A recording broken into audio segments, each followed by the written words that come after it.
Amigas y amigos, bienvenidos. Comenzamos aquí Tecnovial Sábados. Y precisamente vamos a hablar de uno de los elementos más importantes en el transporte, que es las cubiertas, los neumáticos. ¿Qué pasa con los neumáticos cuando entran en desuso? ¿Qué se hace con ellos? La calidad del medio ambiente, ¿cuál es la definición que hay por regla en lo que hace al reciclaje de cubiertas? Es un tema muy interesante y por ello fuimos hasta el Seconeu. El Seconeu es el Centro de Comerciantes de Neumáticos del Uruguay. Allí estuvimos hablando con su gerenta, Lourdes Carabajal, y también con su presidente, Luis Cataño, que hablan precisamente de lo que es la organización que está para cumplir sus 100 años.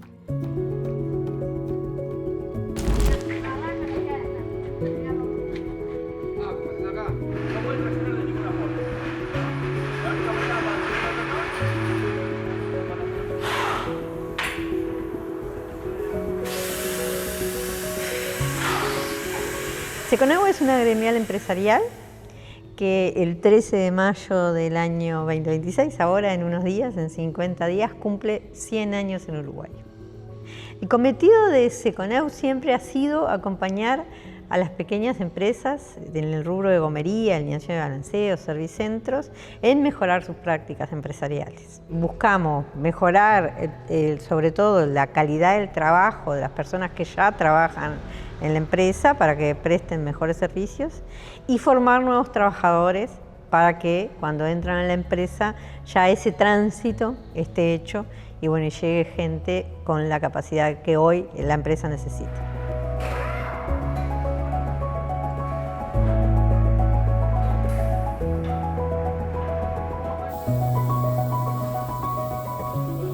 En aquel tiempo de la vereda y el martillo, a maquinarias que hoy en 4 minutos terminan de resolver un problema, ha mejorado mucho. El tema es que hay que acompañar eso con formación, capacitación y a su vez también algo que no deja de ser mejor y menor y en este momento es muy importante, medidas ambientales, ¿no?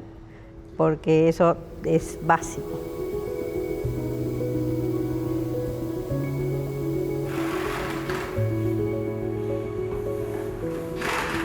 Nosotros tenemos un plan que se llama GENEU, Gestión de Neumáticos Usados, del cual somos responsables mediante un decreto presidencial, que es el 358/15, de unas 2.500, 2.800 toneladas año. O sea, ingresan al país bajo nuestra responsabilidad esa cantidad y somos los responsables de eliminar, o nosotros lo que hacemos es darle otro destino al 95% de esa cantidad.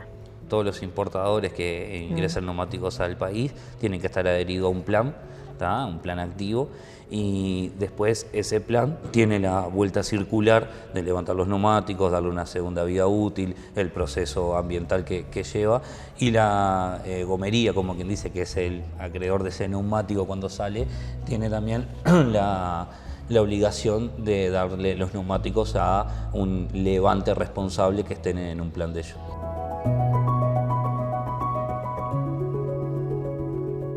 Bueno, hay muchas maneras de reciclar cualquier producto, ¿no? En lo que es neumáticos hay un proceso industrial que genera diferentes materias primas para diferentes usos y también hay un porcentaje de reuso responsable que también puede estar, ¿no? Hay una frase que me dijo un consultor que es: si Colón hubiera traído un neumático, la pinta, el neumático todavía estaría parado acá. O sea que el neumático tiene realmente, es un producto que utiliza muchísimos componentes para generarlo, por lo tanto, generar con él una vida útil después que deja de rodar es realmente la economía circular misma, ¿no?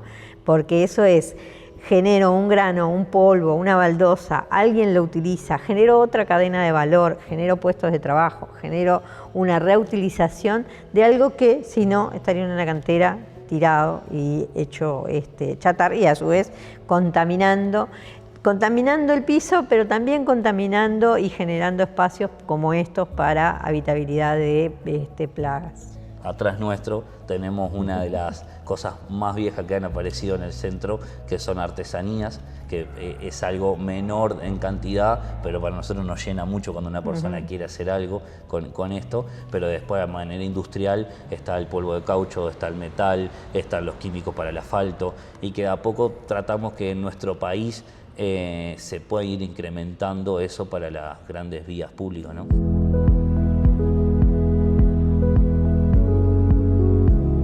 Una de las cosas importantes que también genera estas acciones, sacar esos neumáticos un poco de las gomerías, es también la irresponsabilidad al volver a darle uso a esos neumáticos.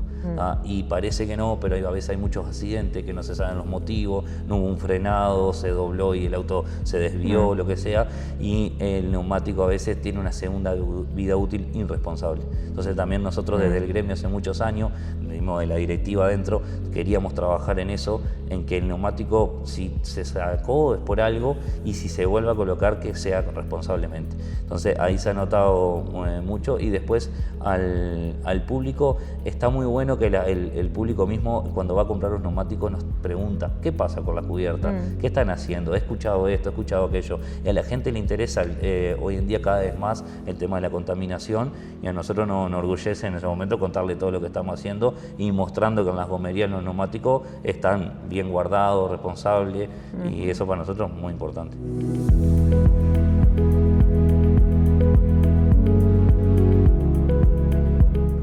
40% en febrero de los vehículos que ingresaron al país fueron eléctricos, basándose en que el auto eléctrico pesa porque su batería, a veces uno piensa que la batería del auto eléctrico es igual a la chica pero eléctrica, y no, la batería del auto eléctrico va debajo del auto, ocupa casi todo el auto y pesa entre 400 y 700 kilos, por lo tanto el neumático, y ahí Luis podrá decirlo mucho mejor, no solo el neumático, sino la forma de atender ese auto es distinta. Los neumáticos, las características principales son muy parecidas, pero están trabajando, las grandes ensambladoras de neumáticos, están trabajando en ciertas características que tienen que tener, como que aguanten más peso por el tema de la batería, pero que aguanten más peso y que funcionen bajo ciertos límites de seguridad, ¿no? Y también el tema de la contaminación sonora.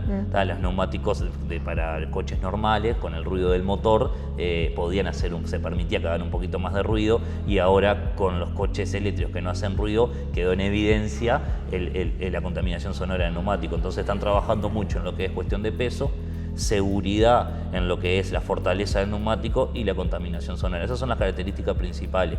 Y bueno, y la industria del neumático en lo que es fabricación se tuvo que ir avanzando rápidamente como lo de los coches para poder brindar un producto que cumpla primero con las exigencias técnicas y de seguridad, y segundo con la exigencia del conductor. Duran aproximadamente más o menos igual, un poquito menos, depende del uso, porque el tema de el peso, y otra cosa que es muy importante para todos los coches, el tema de la sinergia del auto, tiene una sinergia mucho más fuerte.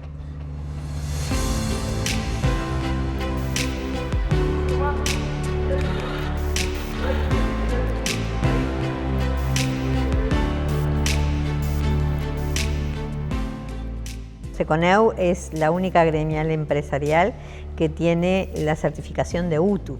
Nosotros hemos trabajado en un centro de formación, que es donde se forman los trabajadores que van a las empresas, en general jóvenes, que vienen o de INAU o de INISA o de situaciones de vulnerabilidad. Pasan acá a este centro que lo financió UNICEF, que para nosotros fue un orgullo, y cuando salen de acá conocen el uso de las nuevas tecnologías. Hay hoy nuevas tecnologías, láser, para hacer usos adecuados de neumáticos, saber cuándo el neumático, el mismo auto a veces te dice cuándo el neumático ya está para cambiar. Hay que asegurarse en hacerlo en empresas responsables, cuidadosas del medio ambiente, y nosotros decidimos que sean socios de Seconeu, así aseguramos cerrar ese ciclo en donde jóvenes trabajan, nosotros reciclamos y el rubro mejora.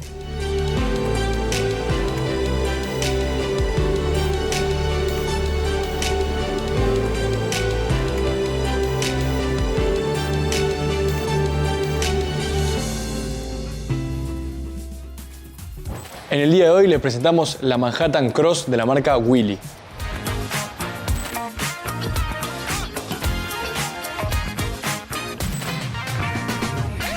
Sumate con Willy, movete diferente. Presenta Camiones con Oficio JMC, con el respaldo de Santa Rosa.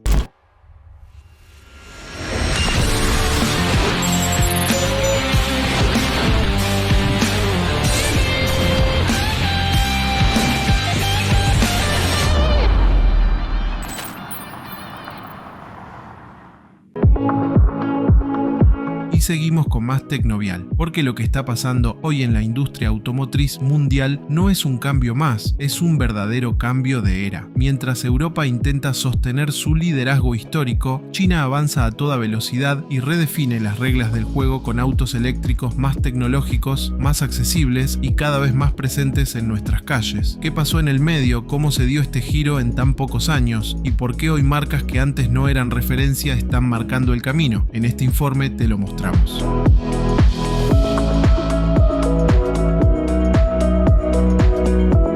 Alemania, por décadas el corazón de la ingeniería automotriz, está viviendo un giro histórico. Desde 2022, sus exportaciones de autos a China cayeron más del 50%. Hoy importa más de lo que exporta y fábricas icónicas enfrentan despidos. Pero mientras Alemania sufre, China tomó el volante. En 2009, el gobierno chino lanzó subsidios masivos para autos eléctricos. En pocos años surgieron cientos de startups. Hubo un boom, pero también un colapso. Más del 80% de esas compañías quebraron. Sin embargo, de esa crisis emergieron gigantes como BYD. El cambio fue tan acelerado que en 2020 los autos eléctricos representaban apenas el 5,4% del mercado chino. Hoy, en solo unos años, China pasó a dominar la industria global, produciendo cerca del 70% de los autos eléctricos del mundo. BYD, por ejemplo, aumentó sus ventas en Europa un 270% en 2025, superando a Tesla. Y este avance no es casual. Una de las claves está en su mercado interno. China es, por lejos, el mercado automotor más grande del mundo. Ese volumen masivo genera algo fundamental, escala, y la escala permite bajar costos, probar tecnología más rápido y lanzar modelos constantemente. Es un laboratorio en tiempo real.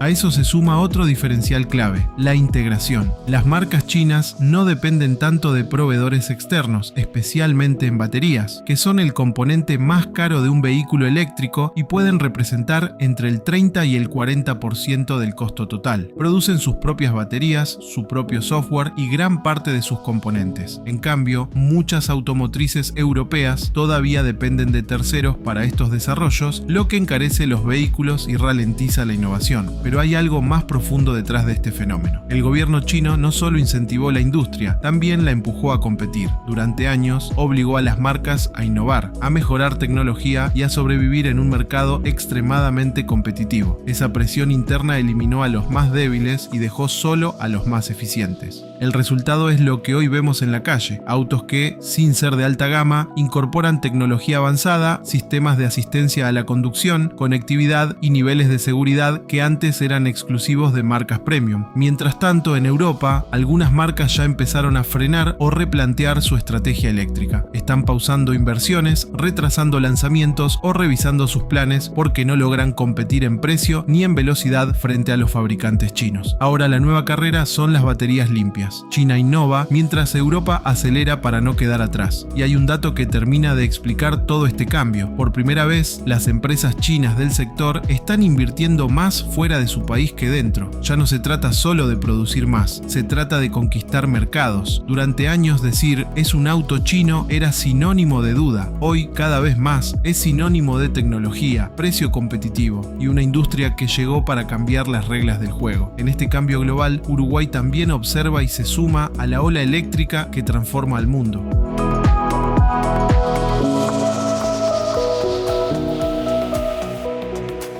Y para los espacios recreativos de toda la familia en tu hogar, Aquagarden, servicios integrales, no solamente piscina, sino todo lo que significa buenos momentos. Pausa y continuamos.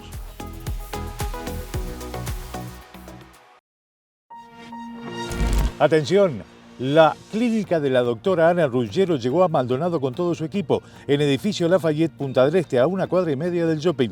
Torre 1, piso 11, apartamento 1104. Reserva 093-560-346. Tu sonrisa en buenas manos. ¿cuáles son los factores que inciden en el precio del combustible?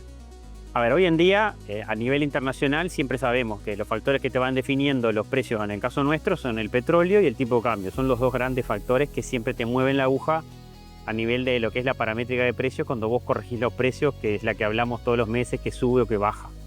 Hoy en día está definido que se haga cada 2 meses. Eso fue una metodología nueva que definió este gobierno actual, que bueno, hay que ver cómo resuelven ahora en esta situación intermedia donde es todo volátil y no hay que esperar 2 meses. ¿Cómo evolucionó el precio comparado con los salarios? A ver, los salarios vienen creciendo en términos reales en el último tiempo bastante, es decir, ayudado por el tipo de cambio, ayudado por la baja inflación que ya todos conocemos, y eso ha generado que ese incremento de salarios reales realmente haya sido bastante positivo y en términos para lo que es el consumo beneficioso, porque siempre se espera que haya un buen crecimiento salario real, que es lo que toda economía espera tener en el largo plazo y en el mediano plazo. Eso ha sido en los últimos años sumamente positivo, han crecido bastante por encima de lo que uno espera, lo que es en este caso el combustible. Igual ahí en el caso del combustible hay 2 factores siempre. Vos tenés el tema del gasoil y tenés el tema de las naftas, porque a veces el consumo masivo pasa más por el lado de las naftas y el gasoil es más productivo, pero en términos reales hoy en día, al día de hoy, se puede decir que el salario real le ha estado por encima de lo que ha sido la evolución del combustible. ¿Y el precio de productos de paridad de importación, cómo está incidiendo?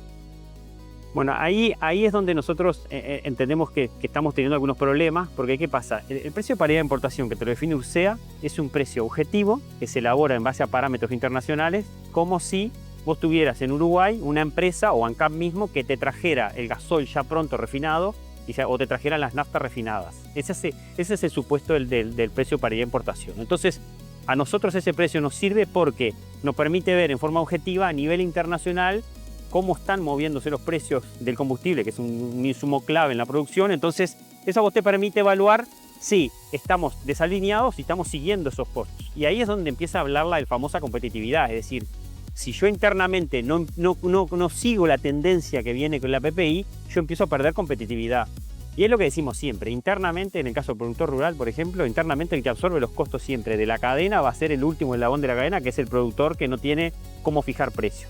Y en el intermedio todos van absorbiendo parte de ese sobrecosto, porque también el sector del transporte o cualquier eslabón de toda la cadena productiva va a tener que absorber parte del impacto porque no puede trasladar todo a precio, porque ya sabemos que es muy difícil en Uruguay, con los márgenes cortos que tenemos, hacer movimientos de precio muy bruscos para lo que es la situación actual. Y teniendo en cuenta la coyuntura global que hay, ¿qué se puede esperar en lo que tiene que ver con los precios del combustible? Porque nos agarra desordenados si viene una suba del barril Brent. Claro, ese es el problema.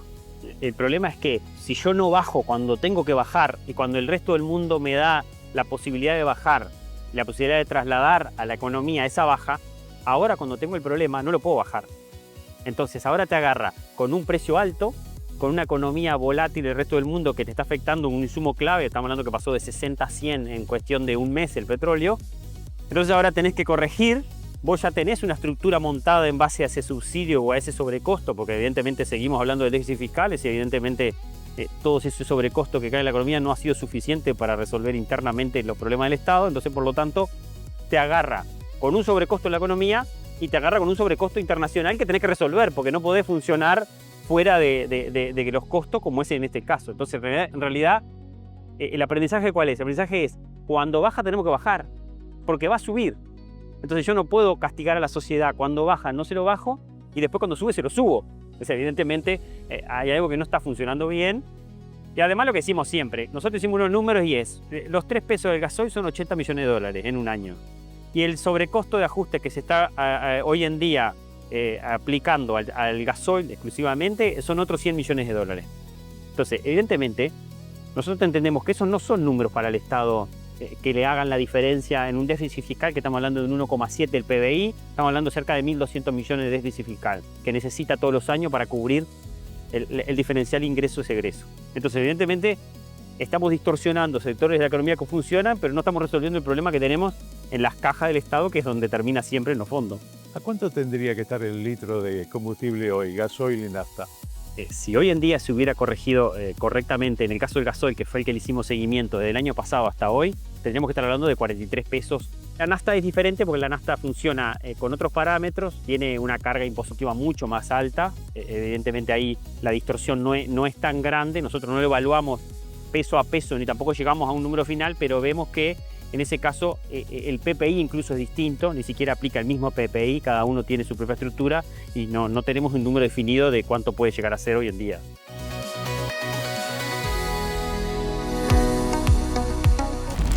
Lubricantes AC Delco cuidan tu vehículo tanto como vos. Lubricantes para usar y recomendar con confianza. AC Delco importa y distribuye GUMSUR.